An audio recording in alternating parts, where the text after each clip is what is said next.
Death and Entertainment POSTMORTEM.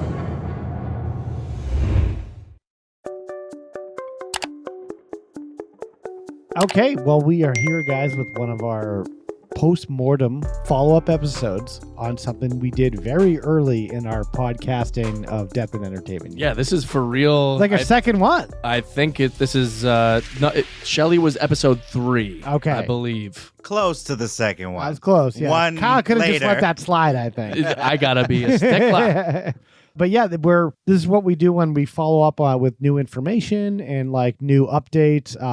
There are certainly been a lot of people on our YouTube with a lot of takes on what they think our podcast was about, which it was not about. They think we're trying to make the case that it was a suicide and we didn't get into the minutia of the actual case, but we gave every little bit of nuance in this crazy case in the original podcast. There's a lot of dumb people that just look at the title of a video or a podcast. Like, how dare you guys? Yeah, they leave a bad review because the episode title is The Mysterious Suicide of Adrienne Shelly, which if you listen to the episode, her death was labeled a suicide. Initially, until it was determined that she was actually murdered and they found out the guy who fucking did it. Well, let me get right into that because you mentioned that. Yeah. We spoke about this at the time. At length. We wanted something clickbaity. Yeah. But also to put you in the mind of before they realized it wasn't a suicide. And we kept it vague enough. Yeah. Like the mysterious death of Adrienne Shelly. It was mysterious. It was a mysterious suicide because she didn't kill herself. Well, the thing is, the NYPD, they want to make it a very open and shut case. They didn't want to deal with this. At some point, the husband, Andy Ostroy, who's the husband of Adrienne Shelly. Yeah. Adrienne Shelly is a big indie actress who was found hanging in her loft in Manhattan. And the NYPD is like, yep, she killed herself. Sorry, Mr. Ostroy. She's dead. And he goes, and then he followed up saying, like, where are we with the investigation? The NYPD was like, what investigation? It's open and shut, buddy. It was only determined how she was killed and who she was killed by because Andy Ostroy fought so hard to actually investigate what was going on. And that is frightening to imagine. He lost his wife and he has a young daughter with her. All the cops are telling him that she killed herself. Yeah. But you want to hear something crazy? He felt a lot of despair and he knew in his heart of hearts, there's no fucking way that she committed suicide. So he paid for his own autopsy to go down. Wow. Like, imagine if you're just a regular Joe Schmo and you don't have money to pay for your own, a loved one dies and you don't have money to pay for your own autopsy. He did, and they found out she was strangled. Yeah. And then came in the Reebok footprints, which were clearly not hers. Yeah. And there was one of those footprints that were on the toilet where he would have, the killer had to go up and actually put this rope in this knot together. And when they looked at the knot, they're like, she would never know how to tie a knot like that. Yeah. It was a very intricate way that the hanging noose was tied. Not to mention that she spent her entire career doing indie movies that nobody really saw. Yeah. And she finally is directing, writing, and starring in a feature film. And before it's released, while she's editing it, that's when she decides, you know what? I can't take this world anymore. Yeah. I'm going to kill myself. As soon as everything's getting good. Yeah. After trying so hard and dealing with the disgusting pieces of shit that are in the entertainment industry. I have a thing on Harvey Weinstein actually involved in her. In this? No, not in the murder, but in her career. He's like, you see that plant over there? Yeah. I didn't think he strung her up. Yeah, I just mean in this episode. If Harvey Weinstein was even more evil than you thought, he was murdering actresses. Is this going to be the new title? Did Harvey Weinstein kill Waitress Adrienne Shelly? No, but she was in a movie, her first movie, The Unbelievable Truth, directed by Hal Hartley. She did a few Hartley productions. Did. Yeah, and he was he was kind of a crazy indie director, but talented, but he did some weird stuff. And which she I was his liked. muse. Muse at the beginning, yeah. Ooh. And she was young, and she did this movie with him, and Miramax offered to buy the movie. Harvey Weinstein was the integral person. Miramax. He was Miramax. Yeah. And then he said, how much you want for it? No, he said, I'll buy this movie if you add more nude scenes with the star Adrienne Shelly. Oh my God. Are you serious? That is creepy. Wow. Hal Hartley, the director, said, fuck off. And he said, "I don't need Miramax. I don't need you, Harvey Weinstein." And I guess That's Harvey great. Weinstein did fuck off and jerked off into a plant or something Wow. instead. And Yeah. that's probably why Hartley didn't really go to the next level like a lot of his contemporaries. I didn't even think of that. That's probably right. He was a very niche film director, but yeah, still, he probably could have got bigger budgets and kind of became a bigger player in Hollywood, in the industry, if he went along with it. And that allegation against Weinstein, that's definitely from his playbook, because he told Salma Hayek the same thing in Frida. Yeah. He's like, "Can you show your tits more in Frida so we can sell this thing?" Oh my God. And she's like, "What are you talking about?" It's an art house movie. I'm not going to disagree with that, though. Okay. Have you seen those things? Come on. But also to Jesus. okay.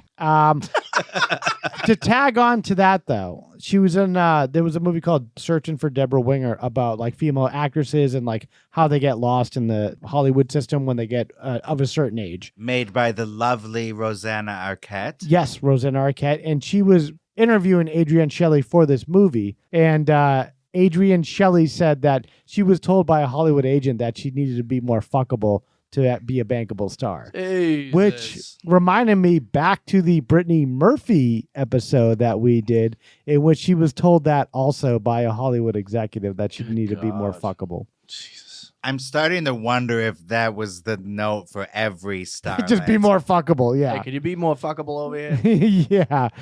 I think the other big thing that going back to this, I saw that the gypsum dust was the game changer in this. And that's in the bathroom. The gypsum dust is stuff used in construction sites. They Yeah. found it in the bathroom. It wasn't on any of her clothes at all. So Pillco, who was the guy who killed her, the 19-year-old Illegal contractor, contractor. Diego Pillco. Diego Pillco, He was in with the coyotes. he had gotten smuggled across the border and owed them a substantial amount of money that he could not really pay. So Pillco's original story was that Adrienne Shelly came down to the construction site, which was like a couple floors down from where she was, and started complaining about the noise and started like really getting in people's faces saying, blah, blah, blah, you guys got to keep this fucking shit down. This never happened. Yeah, he said that she slapped him in the face. Slapped him in the face. Yeah. And then he went up and killed her after that. What really happened is he knew that she was there and he just wanted to rob her. Mhm. And that was basically it. And then once he like hit her and she fell down and like hit her head or something, he decided he had to finish off the job and strangled her to death. I think he just really wanted to kill somebody. And he You saw think us- so? Yeah. He's like a thrill kill guy? Yeah, I think he was probably a complete sociopath and wanted to do it. Sociopath, yes, but I don't think that was his intention. I think he really panicked and that she's going to turn him in. He's going to be deported. The end. And he panicked. Yeah. I don't know. I think it Doesn't make him a better guy. I No. think it was more nefarious. I think he just wanted to rob someone and he wanted to kill someone. I don't know. I But think how, that- how could he even think that he's going to rob her? It's like a random person in an office, like by themselves. I Like, think In he New York City. I think he had scoped it out before. Yeah. Oh, you think he's like casing the joint? I Yeah, think he there's cased some- it before. There's some money. Yeah. And you guys, let's not forget, there are murders that happen in this world based on completely Nonsense. meaningless Yeah. nonsense. Yeah. I don't think he was looking to kill anybody. I would venture to guess he probably killed somebody back where he was from. Perhaps. Yeah. It's not something that really crosses your mind. I just He's don't a violent believe person. it. Violent, yes. That I believe. Yeah. Yeah. But I think that this really just got away from him and he panicked. But since she had none of that gypsum dust on her, they knew that she didn't go down there to do this. Mm. So that they were able to confirm that with the Reebok thing, The Uh, footprint. the footprint. Yeah. It would have been on her shoes at the very least. Of course. Yeah. But they found his footprint Yeah, on exactly. the toilet, right? Yeah. In the gypsum dust. And in Exactly. the actual office too, I believe. They found an actual full That footprint. yeah, that's what we're talking about. Yeah, Yeah. And the bathroom and the But- office. Yeah. Oh, okay. Yeah. I Of this- forgot that there was also in the office. Yeah. Yeah, he had to walk through the office in order to get to the bathroom. Yeah. No, but I thought they just found the dust in the bathroom. He could have cleaned up the footprint in the office. Who Oh knows? yeah. I don't know. Yeah, true. he didn't really do a good job of cleaning up the crime scene. Which also, that probably lends credence to the fact that he was panicked.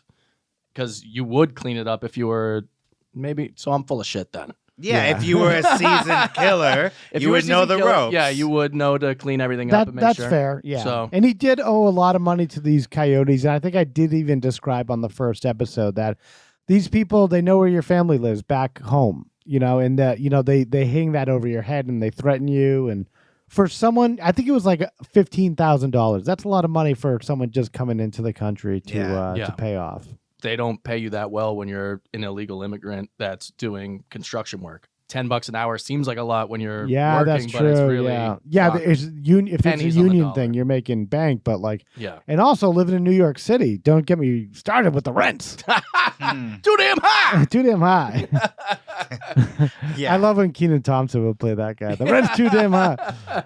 But yeah, I think that was the majority of the case itself I had, which is still so crazy that the husband had to really push for it to get reopened. Yeah. She did start a foundation in which she helps like struggling female directors and stuff. And the woman, Chloe Zhao, became the Oscar-winning director of Nomadland, who actually benefited from that Oh. foundation. Really? Wow. The Adrienne Shelly Foundation, yeah. No shit. And she was the second woman to win an Oscar for Best Director. Wow. Yeah. Is Jodie Catherine- Foster? No, Catherine Bigelow. For The Hurt Locker? Yeah. Oh, wow. Ah. Oh, okay. Just a couple years before. And then the Waitress Broadway show that came out, a couple years after her passing, and Long time after, like 10 years. 10 years. Okay. Yeah, because the movie just came out after her death. Yeah. I think that the day that Pillco got sentenced to prison was the day that Sundance said they got into Sundance. So Wow. crazy. Yeah. I still can't get over that it would have been such a fairy tale for Adrienne Shelly Yeah. with this movie. Everything is set in motion already, and then she's murdered. It was Yeah. already going to be an indie hit. It's like winning the lottery and then just like, you get run over when you go to cash in the Yeah. lottery ticket. yeah. It debuted on Broadway August 19th, 2015. My birthday week. Hey, keeps Oh. coming up. That's why they did it then. They chose that day. Anne Heche, Robin Yeah. Williams. Yeah. Now this. I think it made a lot of money. I don't know how these Broadway shows work, but It closed in January 2020, right before the pandemic, after Oh, wow. more than 1,500 performances. And then it actually was notable because it was the first show to reopen after the pandemic. no kidding. Wow. I lived in New York City when this happened, and I didn't know anything about Adrienne Shelly or this this actual movie. I just remember seeing like Waitress everywhere in Times Square, and they had people like dressed up in costumes, like in They had Times some Square. guerrilla campaign. Yeah, hey, come get tickets, blah blah blah. Oh, for the show? Yeah, Oh, so like right at the beginning of it, you were in New York City. yeah. So I saw all this being deployed into the city. All the ads and stuff Yeah. and the billboards. A lot of billboards. Yeah, in 2017, they made the money back that the show cost. So they were in the black after that. Wow, it took And 2 years. It took 2 years, and then it was $12 million they made.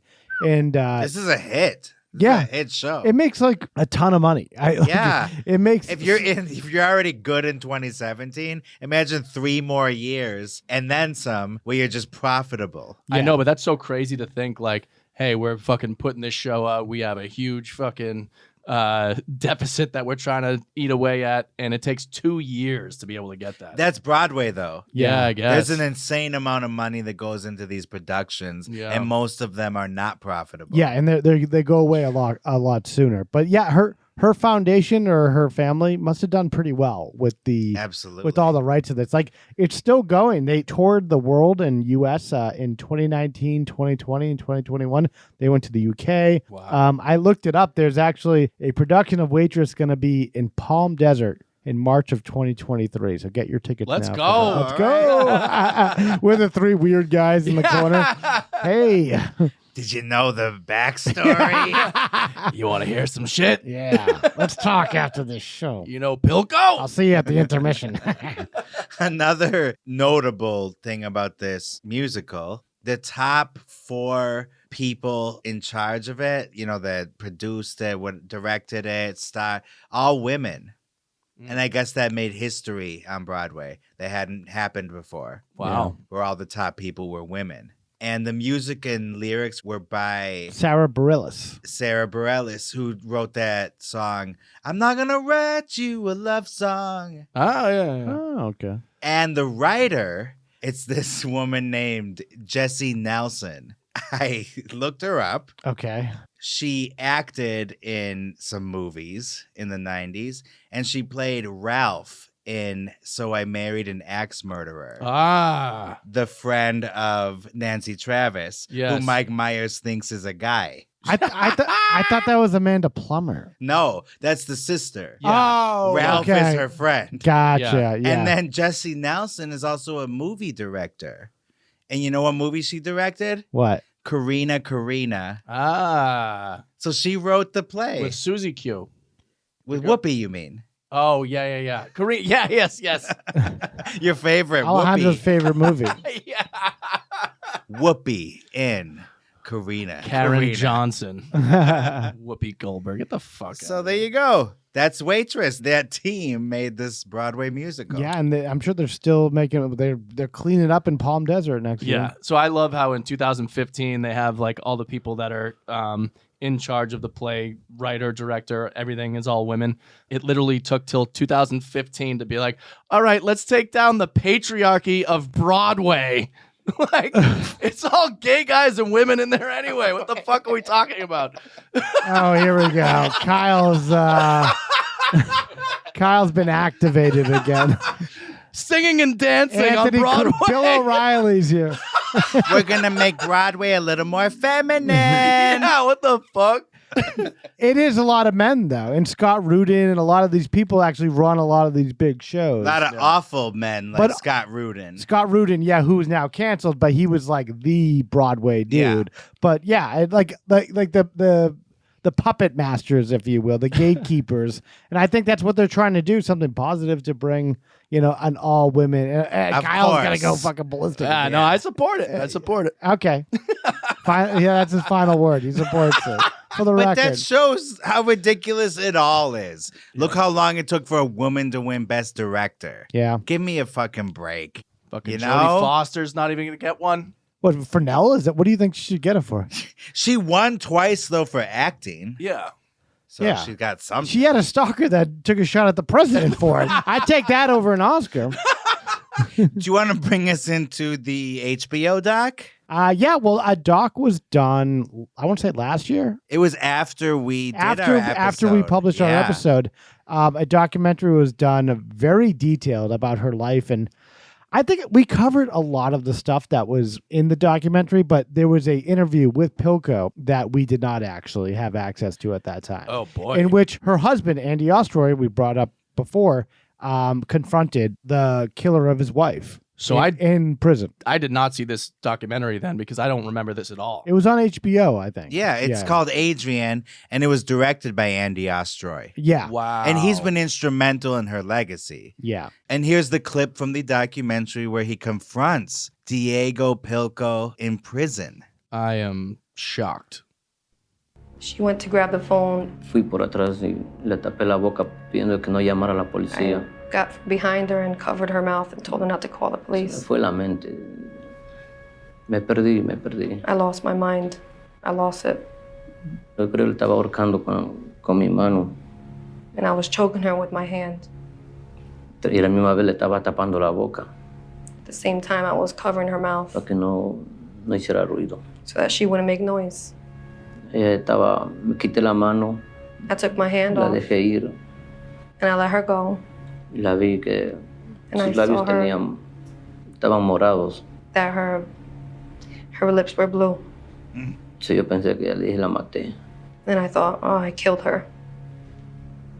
La llevé al baño And I took her to the bathroom. y la guindé como que se mató sola. And then I hung her like as she committed suicide. Did you think you got away with it? Sí. Yes. Wow. Wow. Yeah, I just Powerful stuff. I don't know what to believe, but I guess it's all, it's all done anyway. So what does it really have to lose at this point? He told the truth. I believe it. That's how it happened. Well, he could not even look. Ostroy was staring him in the eyes, and he couldn't even look at him in the eyes. He was like looking for that glimmer of truth. Like, are you telling me the fucking truth? And the guy doesn't even look at him in the face. But you gotta think. Well, he's set to be deported after he's released, but he probably wants to be released as soon as possible. So he's probably still trying to tell the best story he can to still get out someday. Exactly. But he's being pretty straightforward about it. Yeah. I mean, what is he's describing how he's killing her. Like, he admits that, he thought that she was dead, and so he took it further. I don't know. Like, he had to cover it up. He could have been more intentional with his desire to kill her and not just like, oh, this mistake happened. It's a bad circumstance that I got put in and I had to kill someone. Like, what? Like, I don't know. I still don't fully believe the story if he's saying he's covering her mouth and choking her with his hand from behind. Like, that's very hard to kill somebody like that. Like, you got to be putting in a full choke with your arm. Yeah, like Anton Segura in No Country for Old Men. Yeah. But let's go with your guys' premise. What does he have to gain with killing Adrienne Shelly? He just wanted to rob her. Yeah, and she was going for the phone. Unless he's, like you said, some kind of sociopathic serial killer.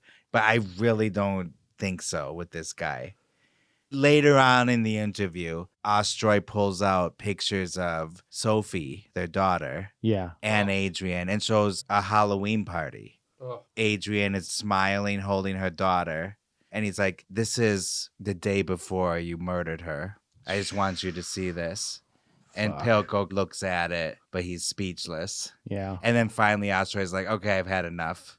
I'm done with you. Yeah, Ostroy dealt with it, I think, as well as someone could in this situation. But, it's rough, but... He is the ultimate person to look at for someone in his position. He advocated for an actual investigation of his wife's death. Yeah, and also he didn't, once Trump started making hay of this and saying, look what's happening with these illegal immigrants, he didn't bite on that and like go for any of that shit. And he was just like, I'm still against you, Trump, but you're trying to use this for your campaign that my wife was killed by an undocumented immigrant. It's a separate issue. Yeah. And he wanted to delineate those two thought processes. Yeah. And he's still very much against Trump. I looked at his Twitter. Yeah. He posts all the time. Yeah, he's like part of the resistance, like MSNBC people. Like this lying sack of shit. And if anybody could have jumped on that bandwagon, it's him. He could have. Yeah, he could have been one of those fucking events or something, standing behind Trump. Oh, he would be the guy introducing him at every fucking rally around the country. Yeah. And people would be like, my wife was killed, and then Trump is the only person that's going to do something about it. What else from that episode? There was Jeremy Sisto. Yeah. Giving kind of an awkward video message to support the foundation. Dressed in dirty clothes. Yeah, like on a construction site. And remember, another thing we found out was that the diner and waitress was also featured in Twilight Zone, the movie. Oh, yeah. Same diner. Yeah. In the Billy Mummy sequence. Yes. Wait, that's in California here somewhere, Yeah. right? We should go to it sometime. We should, yeah. And then remember the daughter was at the end of Waitress, the real daughter, Sophie. Real daughter, yeah. And Sophie, by the way, Sophie Ostroy, she's like 19, 20 now. Wow, time fucking flies, man. And another touching thing in the documentary, just seeing her, grow up. Yeah, grow up, and she's looking at pictures of her mom, and Andy's telling her about her. Yeah, and then there was also the Law and Order swinger episode in which they depicted her death in an episode of Law and Order, in which she had been on before. So she was in the Dick Wolf Law and Order universe, kind of. And then the treatment that they gave her was very disgusting. Can we play that again? Yeah. Yeah, this was unbelievable. Dick Wolf was kind of a dick. Yeah. They just went after him recently. Someone did. Did it? Yeah. I think your buddy, John Oliver, he went on he did a whole expose on Law and Order and how it's like propaganda, they call it. Propaganda. Yeah. Okay, John Oliver. I know. I mean, it pretty much is, though. It is. But by default, they have to be kind of. They're very pro-prosecutor, but there are some episodes that show both sides. I stopped watching a long time ago. So don't even fucking. I used to be infatuated with Law and Order, though. I loved the Jerry Orbach years. About time. Any idea what it's like being stuck in here with a swinger? You're supposed to be the professional. You got a time of death? 11 o'clock, give or take an hour. Now do your thing, please, so I can get her down. Name's Erin Garrett. She's the actress in some of these posters. She used some kind of nylon lashing. Okay, you can take it down. Any forced entry? The door was closed, but unlocked. No sign of a struggle here. This play like a straight-up suicide to you? Oh, yeah. God. They figured it out in 30 Yeah, seconds. yeah. Looks like her acting career was Yeah, the going all right. NYPD's that good. Yeah, so was Marilyn Monroe's. Did you hear that? Looked like her acting career was going all right.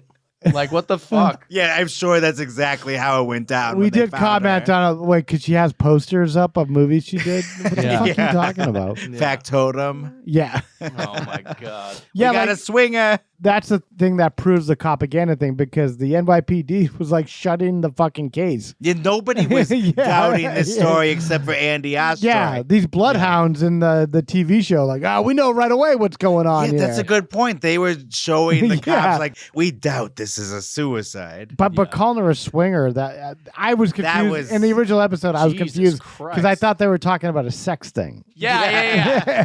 No, Nope. it's literally the person swinging from their neck. Yeah, Yeah, that's and then the Jesus. woman in the episode is like Horrible. overacting as a corpse. Yeah, Yeah. exactly. Good God. Anything else? I got nothing else. Dude, Nothing. props to Andy Ostroy Yeah. Shut up. over and over. Go out on, I guess I have a couple of these comments from YouTube. Oh, yeah, on our people are episode. going after us. Amy S says she was murdered, not suicide, based on our title. Yeah, no, no shit, shit. Amy fucking And Amy, then- Amy shit. And Amy then S. we wrote back. Amy, stupid. We wrote her back. Agreed. Yeah. yeah, it's pretty simple. Heather was our biggest critic. Our hater. She said her murderer confessed in 2007. This guy obviously knows nothing about this case. Go to the channel for factual info. We should bleep that out. Yeah, she was pitching And- another person's fucking channel. That's what it was. And putting suicide in the title is disgusting.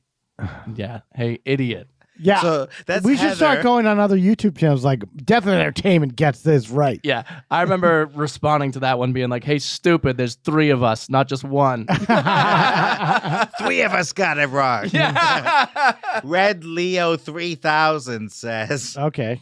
how was there no marks on her body? There is no way that guy is getting in the apartment on his own. How does a shower rod hold a 120-pound person and not break? I call bullshit on this story. We brought up all those Yeah, books. we wrote back.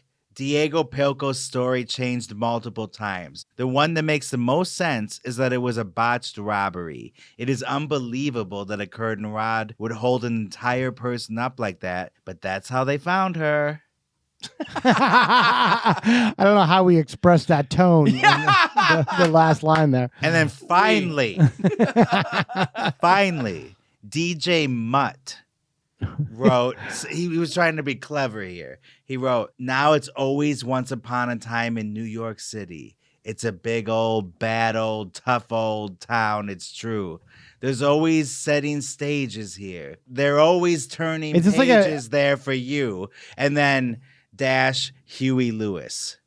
What? So this is apparently I thought this was like a sequel to New York, New York or something. This song. lyrics from Huey Lewis, I guess. So I didn't know how to. He's like Patrick Bateman. This yeah, I don't know how to respond to this guy. I'm like, I'll throw something in. So then I wrote, New York, New York. It's a hell of a town.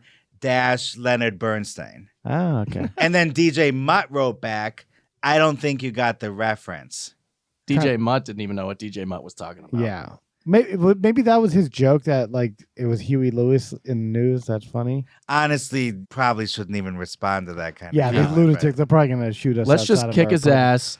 Let's kick whatever his name's ass. but Diego Pillco? We'll kick his ass too. Scott We'll Rudin. go in prison to kick his Yeah. ass. Yeah. But the Broadway guy. Scott Rudin. Yeah, Scott Scott Rudin. We'll Rudin. kick your ass too. Oh, is this the new segment we're doing here? Yeah. Whose ass am I going to kick today? Kyle Plouffe is here to tell you whose ass he's going to kick. Hey, Scott Rudin, I'm going to kick your ass. Hey, Pod listeners, I'm going to kick your ass also. Yeah, you listen to us, I'm going to kick your ass. Well, go watch Waitress either on Broadway or you can find it on at the Palm Desert in March 23rd of 2023. Or on Amazon Prime. Yeah. It's everywhere. Yeah. And we may watch it someday. Yeah. On Twitch. On our live streams. Yeah. And we might invite in Jeremy Sisto to come on. Kick his ass too. Kick his ass. Because he was no reason. He was so electrifying in that video message. Yeah, at the construction site where it's like, hey, with his cell phone. Yeah, which is in bad taste because she was killed at a construction site. That's true too. So let's kick his ass. Kick his ass. Everyone's getting their ass. Yeah, kicked. I just had a flashback. There was a lot of Sisto energy in the original episode. Yeah, the backdrop of Sisto was everywhere. Yeah, there was Sisto all over that shit. Yeah. But there's no Sisto and Ebert. It's Cisco and Ebert, all right? It's going to be Sisto Act 3. Hello! Come on! Next time we follow up on this, okay? Or the other Sisto. Oh, I got it. Okay. Let's leave that there. Let's not touch that anymore. We gotta go. We gotta go. Thanks for listening. Thank you. I hope it was enlightening. As always, I don't know if we're doing a full outro, but check us out on Death and Entertainment at Instagram, YouTube. Email us at deathandentertainment@gmail. DIEPod2021 for Twitter. And TikTok, of course. And don't go dying on us.